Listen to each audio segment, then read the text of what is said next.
Good afternoon. Good afternoon. Let's have some occult conversations. It's been a minute, right? So, in this occult conversation, I'm going to tap in on the narcissist and how to destroy the narcissist, and also just speak briefly on what we're seeing and the Mandela effect. Now, with the narcissist, right, you have to think about a narcissist as an empty vessel, right? They're an empty vessel, so they have to fill themselves energetically with someone else's energy. Now, I want you to be on the lookout for when you have an issue or a problem, it's always that same person that's coming around and they got the answer. Or they're always right there. 9 times out of 10, they were the one caused the problem. They were the one that moved that problem towards you so they can be there, right? A narcissist, if you imagine is a person that wants to stick the knife in you and then run around to the front side of you and look you right in the face. Now, people will think that it's to see your pain, to see, to enjoy you dying. No. The narcissist is sucking and draining all the experiences you're having because that is a true emotion. You're in pain, you're in anguish, you're in hurt, you're in frustration. So they have to come by and they see, because the narcissist cannot display no one can display what they don't have within. And what they're doing is just like a skinwalker will mimic something else to call you towards it, like a person in help, help, help, and you'll go and then they got you, right? The same thing. A narcissist is a lower version of a skinwalker, basically. They change image, they change their form, they will change form to fit whatever victim they are trying to get. But they don't know emotional responses because they are empty, like most sociopaths, right? They're empty. Okay, so they have to see that. When they see you crying and boo-hooing, they're looking, they're studying, they're studying, they're taking it in so they can flip that script. And when they see somebody else, use that against them. Like this is their emotional response. This is what the narcissist does, right? So you look at the narcissist like I said, an empty vessel, right? And they feed off your energy just like a vampire. Now think about a vampire, right? If a vampire bites a person, right, then that person becomes a vampire. Most narcissists start out off as empaths. Very rarely are narcissists born down. Now they can reincarnate from a past life, right, on a spiritual level. That's a whole nother aspect of what we're talking about. We're dealing with this one angle of this whole thing right here, right? A narcissist, I'd say about 7 out of 10 times, they were empaths at one point, right? They were empaths, and someone bit them and they didn't know how to heal. And so they got in mode. See, a narcissist came and sucked them dry, and then they watched this narcissist thrive and they were like, well, maybe this is what I'm supposed to do. And so they became a narcissist, right? Beware those type of people, man, that are right there when the drama starts, and they're right there when it's going down, and they're right there with the solution. They're part of the problem, right? They're part of the problem. Now you say you want to know the garlic and the holy water for that crap? Ignore them. Now I know it's hard because you could be in a relationship with a narcissist. You could have family members that are narcissists. Your boss could be a narcissist. Your kid could be a narcissist. You understand?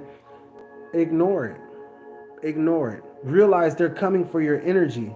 Don't give it to them. You understand? Dry them out. That leech, what does a leech do if it doesn't get any blood? It'll dry out and die. Dry them out. Ignore them. Now, I want to talk about the Mandela effect, right? Now, you see, it's like so many different people, Mandela effect. Now, I'm about to get his game up. I'm probably going to catch some more flack because it's a lot of stuff I've been saying I catch a lot of flack from that a lot of people don't see. Like I'm being followed. It's just a lot, man. When you tap in and you start learning certain things and they come to you and you speak them out, you're being watched. Now, the Mandela effect, they talk about CERN and opening these portals, but what I really want people to look at and really think about, if you were living in a time that was a future timeline, right?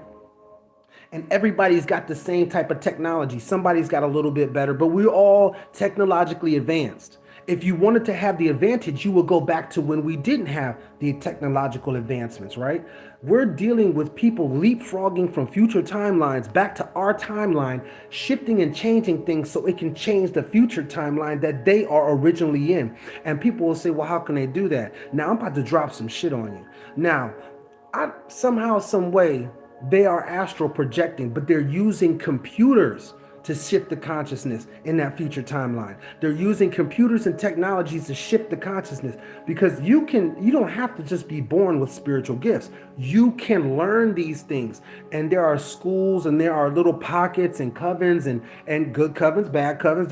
I don't put any judge on anything, because I'm in the gray. Like, I'm wearing gray. Hey, I'm in the gray, baby. But what these people or entities are doing is they're projecting themselves consciously back into this timeline. And a lot of people think they're dealing with an offering to certain spirits and to demons, but you're not. You are really being tricked and fooled by this person or this conglomerate of people, or whoever they are, entity from a future timeline that has projected itself back in this timeline to get you to do certain things to shift the future timeline. Now, you're opening all these portals, coming back, shifting things, hence war, hence a lot of weird shit happening in wars. Think about technological advancements with war.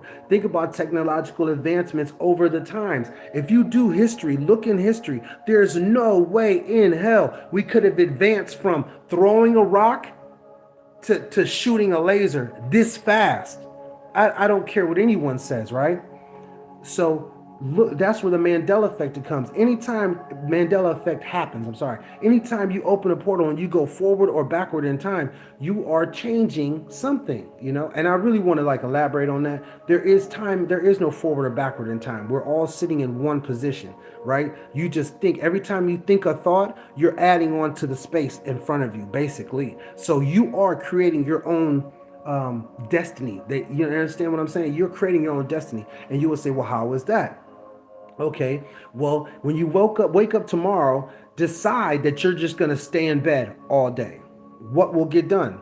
Nothing. But the world around you will move, right? So that lets you know that you are a part of, but you are not the mover of this whole reality, but you are integral to your reality. So if you choose to sit and lay in bed all day, then that's what's going to happen for you. But you chose that the night before, or you chose that the minute before. You're saying, you know what, I'm not going to do anything. I'm going to stay here. I'm going to sit in bed all day.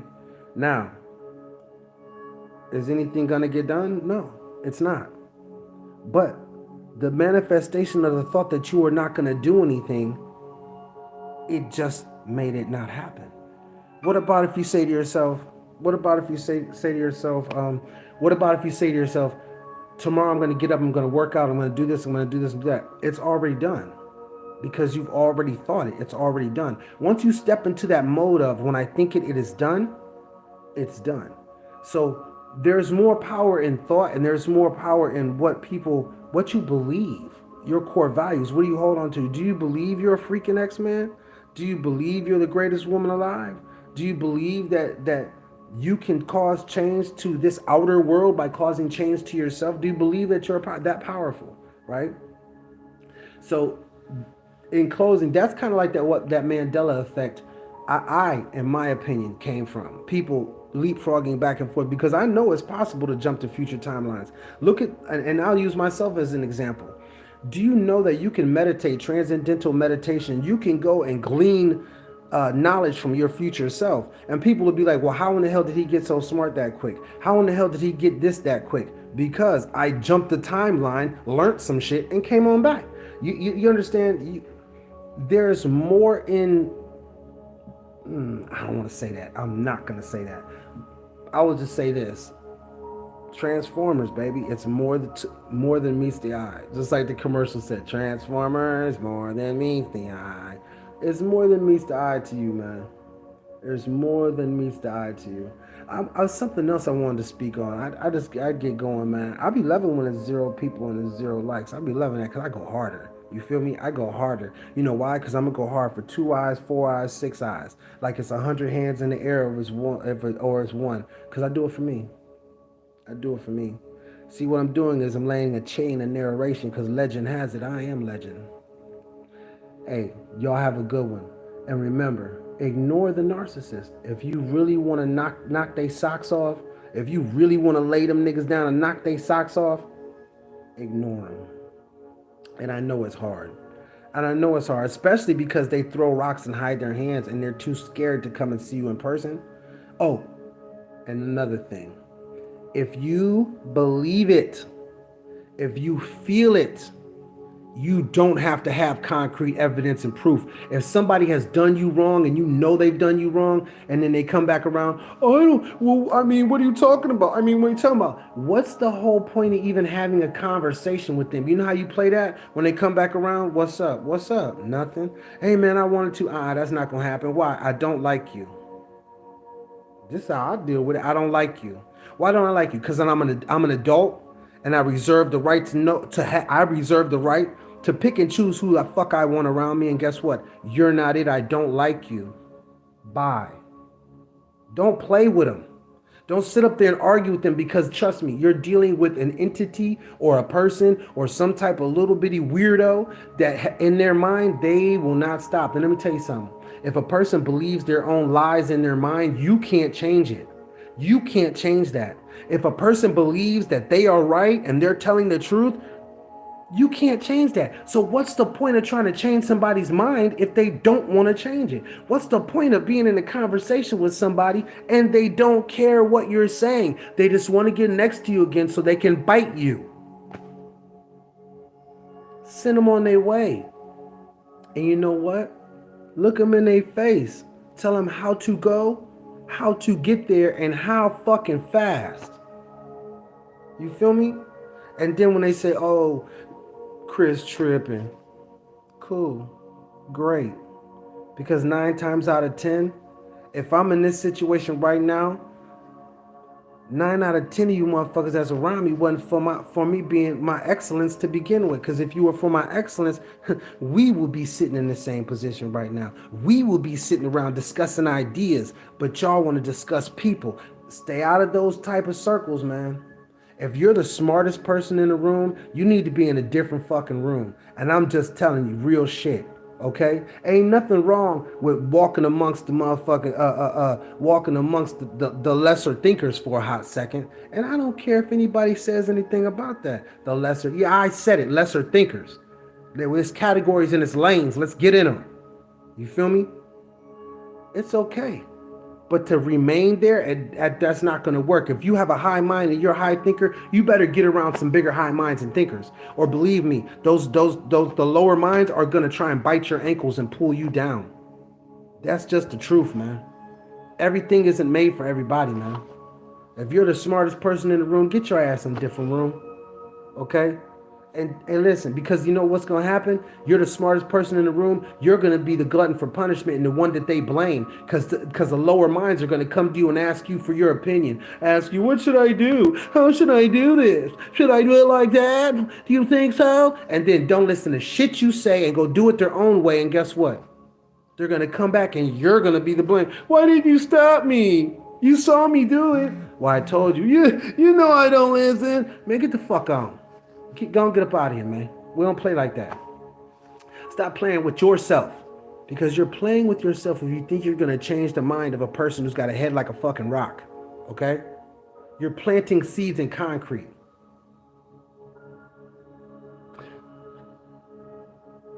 You're planting seeds in concrete if you think you're going to reach a narcissist and then get them to admit, I did this to you and I feel a certain way. And if they do, you better haul ass, because they got a bigger plan in play. If they pull up and I did this, I'm sorry. You better say, hold on 1 second, take 1 step back and turn and haul ass. That narcissist should see nothing but asshole and elbow. You should be gone, okay? Ain't no play about that, because they got a bigger plan for you. Hey, listen, I'm out of here, man. I hope you enjoyed it, man, because this is what I do is I enjoy myself, man. To the black sheep, always remember, man. They tried to count you out, but now you counting up. You feel me? And they tried to count you out. But let me ask you a question. Did you ever ask to be part of their shit? No. You never asked to be part of it in the first place. You're born into a family. So what? I didn't ask to be a part of this shit. I just was me, and I stayed me. And that made y'all push me out. So you did me a favor. You did us a favor. You helped me separate in my mind the fact between that who I am and what you are, what I am and what you're not. So that's cool with me, baby. So Black Sheeps, pat yourself on the back. You have your journey has already begun. When they labeled you the Black Sheep, hey man, they labeled you the one. So now that you know that, let's go. And ain't no going back. Hey man, I'm gone.